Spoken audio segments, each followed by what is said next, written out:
सभी ज्योतिष आदरणीय ज्योतिषगण, आज मैं कभी तैयारी करके नहीं आता हूँ बोलने के लिए।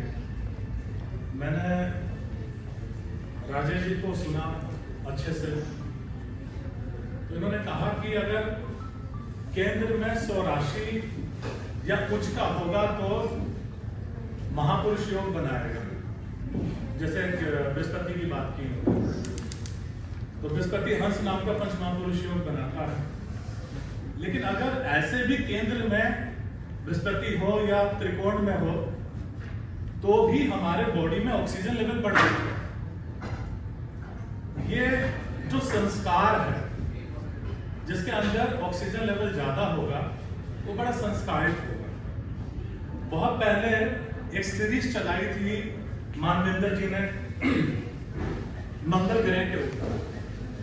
मैं यहां इस मंच से ये कहना चाहता हूं कि अगर किसी का मंगल दोष है, और मंगल दोष पता है आपको कैसे होता है, अगर मंगल दोष है लेकिन केंद्र त्रिकोण में आपका बृहस्पति है और अच्छी स्थिति में है, तो अपने आप को कैंसिलेशन हो जाएगा।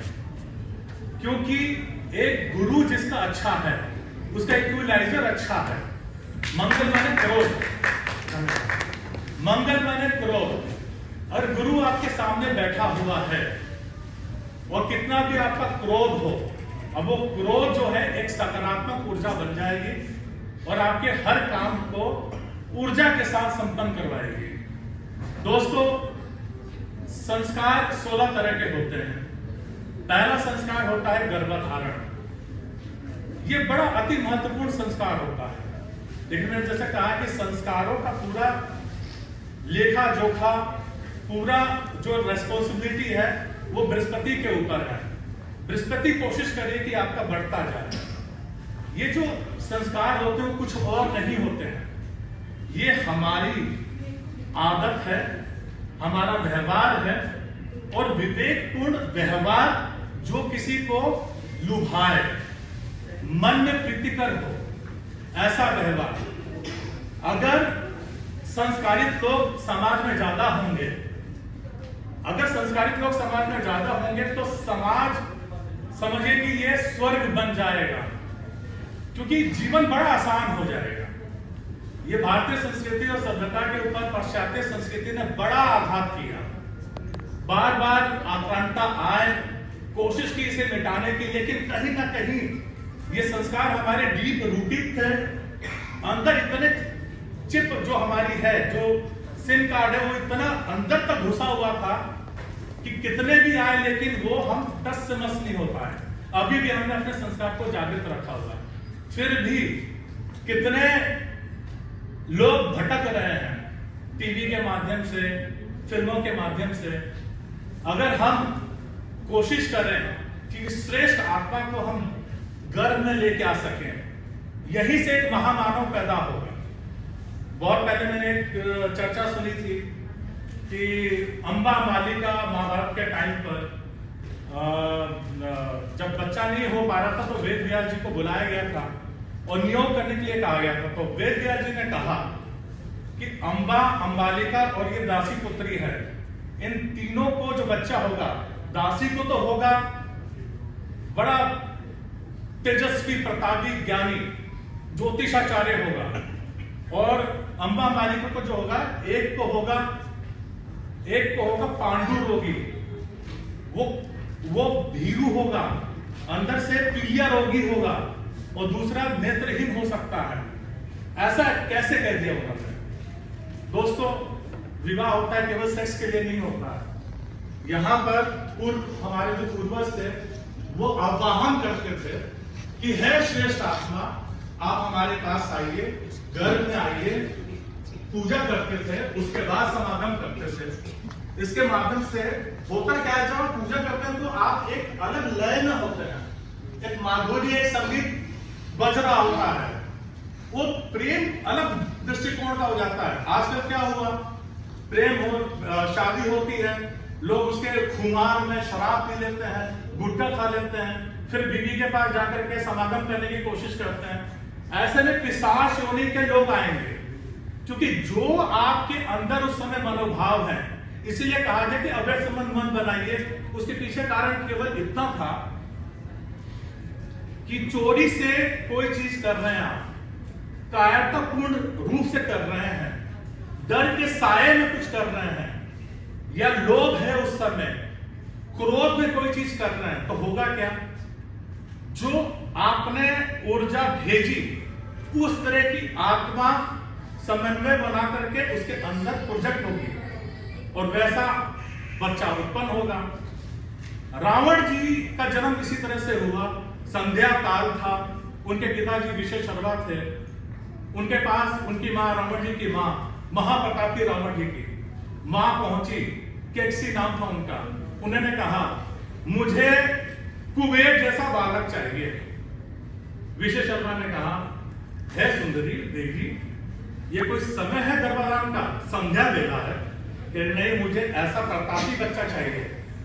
तो विशेष शर्मा विवश होकर कहते हैं प्रतापी तो इतना होगा कि दुनिया उससे थरथराएगी और कुबेर से ज्यादा प्रतापी होगा, लेकिन एक वृत्ति उसके अंदर आएगी जो उसका सर्वनाश करेगी, वो है राक्षस वृत्ति। संध्या काल गर्भधारण का समय नहीं होता है। इसी तरह से हम मुहूर्त देखते हैं, इस मुहूर्त में हमें संस्कार करना चाहिए। तो दोस्तों, इस तरह से अगर हम संस्कारों पे चलेंगे तो बड़ा वैज्ञानिक आधार इसका है। तो पहला है गर्भाधान, दूसरा है पुंसवन संस्कार,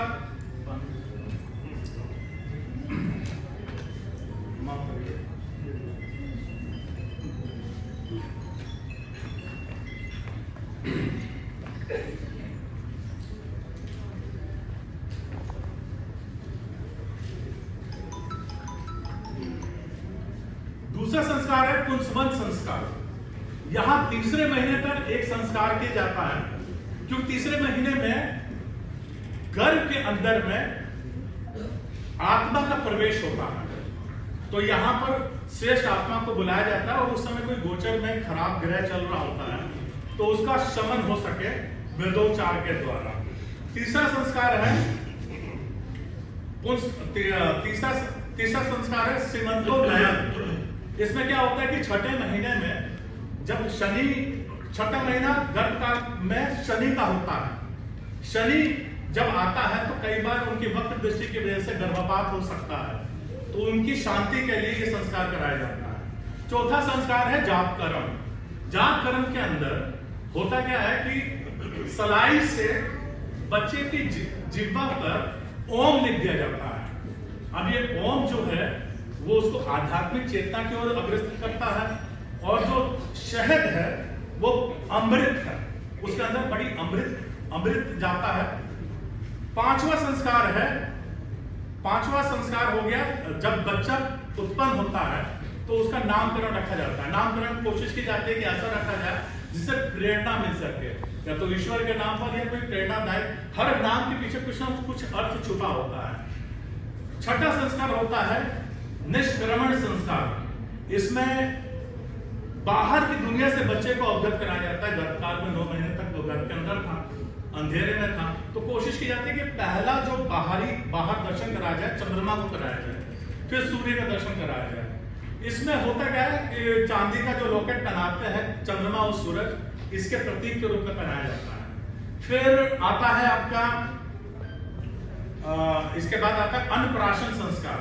इसमें शहद, मधु मिश्रित और खीर के साथ उसको खिलाया जाता है। इससे उसका मन बल बढ़ता है, चंद्रमा तेज है और शहद में अगेन उसमें आपकी अमृत तत्व है। फिर आपका मुंडन संस्कार है। मुंडन में उसके बाल उड़ाए जाते हैं, काटे जाते हैं। जो बाल होते हैं एक तरह के रडार है, ये पिछले जन्म की जो संस्कार है, उसके पिछले जन्म की जो यादें हैं, बच्चा उनके साथ खेल रहा होता है, अपने पिछले माँ बाप के साथ, अपने पिछले दोस्तों के साथ, उन यादों को जो संजोए हुए है उसके साथ खेल रहा है। अब उसको बाल हटा करके उसके पिछले जीवन के संस्कार को उसको हटाया जाता है। अब ये नया संस्कार बना है, अब वो नए जीवन में प्रवेश कर गया है। मुंडन के बाद। उसके बाद कर्ण भेद होता है। कर्ण भेद की एक बड़ी अनोखी चीज और बड़ी रोचक चीज मैं बताना चाहता हूँ। कर्ण भेद में कान छेदे जाते हैं। एक तो कान सुनने की मात्रा बढ़ती है, दूसरा मैं बड़ा रिसर्च कर रहा था इसके ऊपर, तो मैंने पाया कि महिलाओं को आप देखेंगे तो हार्ट अटैक बहुत कम आता है। अगर आपने किसी के कान छिदवा दिए, कर्ण जी के कान छेदे हुए थे। कर्ण जी को कहा जाता है सूर्य पुत्र। सूर्य जी का प्रवेश अच्छी मात्रा में आपके शरीर में होता है और सूर्य देवता 4 चीजों के कारक हैं: मस्तिष्क, नेत्र, हृदय और डाइजेशन। अगर आपने कान छिदवा लिए तो आपके, याद रखिए, आप हार्ट अटैक से बच जाएंगे। बहुत बड़ी संभावना रहेगी कि आपका डाइजेशन ठीक हो जाए, नेत्र ज्योति तेज हो जाए। ये सब स्त्रियों के साथ होता है। उसके बाद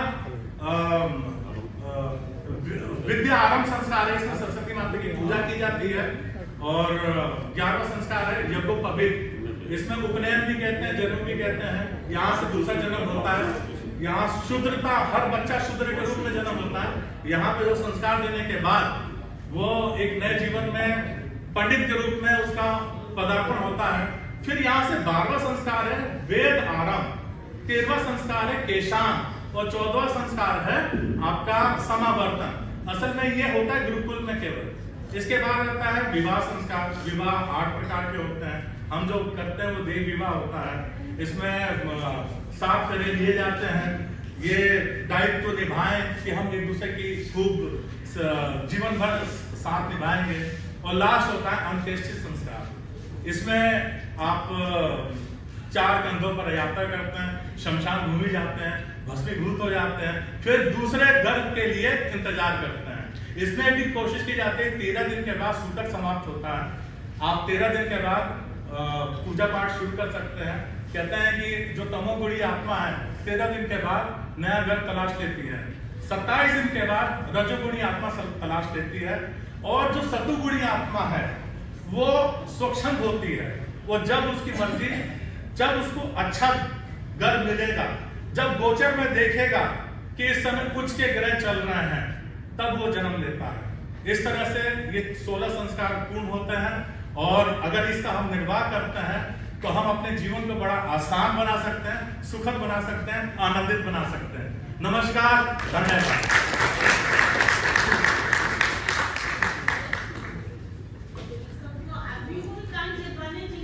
बिल्कुल।